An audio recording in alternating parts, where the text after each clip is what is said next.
Dan ini kita lakukan semalam juga, mesyuarat yang saya pengurusikan atas nama PH, Keadilan, DAP dan Amanah bersama kelompok Bersatu di bawah Tun Dr. Mahathir dan juga Warisan yang dipimpin oleh Datuk Seri Syafiee di Sabah. Kita berkumpul dan kita capai satu persetujuan. Apapun strategi harus bersama, pembangkang harus teguh dalam pendirian mereka. Sekarang ni 107 itu dalam kumpulan ini, dan kita akan mara ke depan dalam satu pasukan untuk pastikan mandat rakyat dihormati.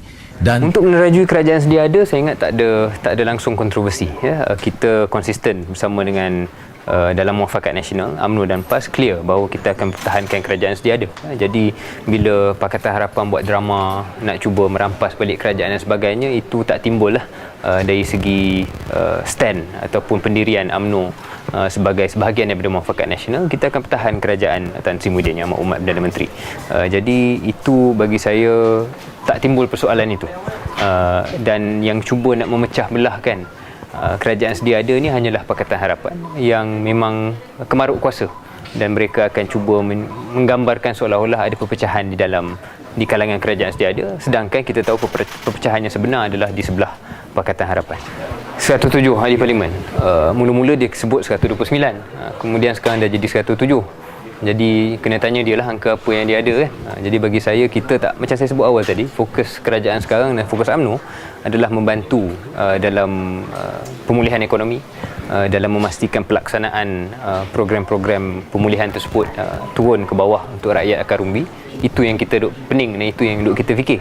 Kita tak ada nak fikir 107, 129. Itu belah Pakatan Harapan lah yang cuba nak kemaruk kuasa yang saya sebut tadi itu. Jadi itu bukan menjadi satu kerisauan kepada kita, kerana kita yakin sebenarnya kalau ada angka tersebut, benda ni dah berlaku.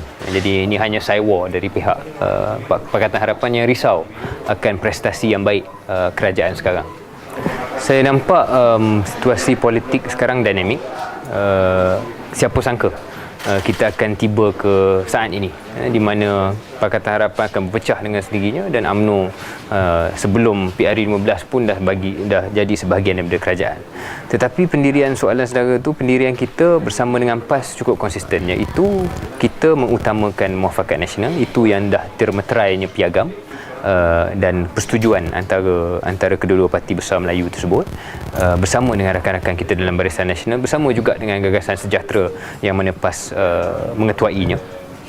Soal apa yang akan berlaku selepas ataupun sebelum PRU15 nanti, itu adalah satu persoalan yang saya kira parti-parti ini perlu duduk bincang dan memikirkan strategi dan formula yang terbaik.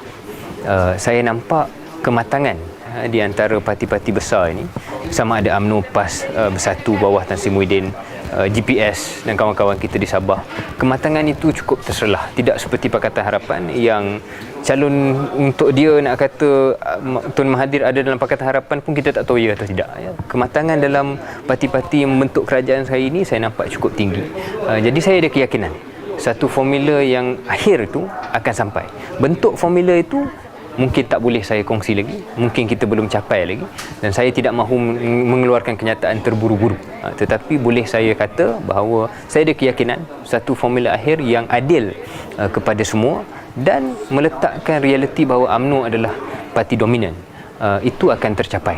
Bentuk sebenar formula itu kita tunggu dulu.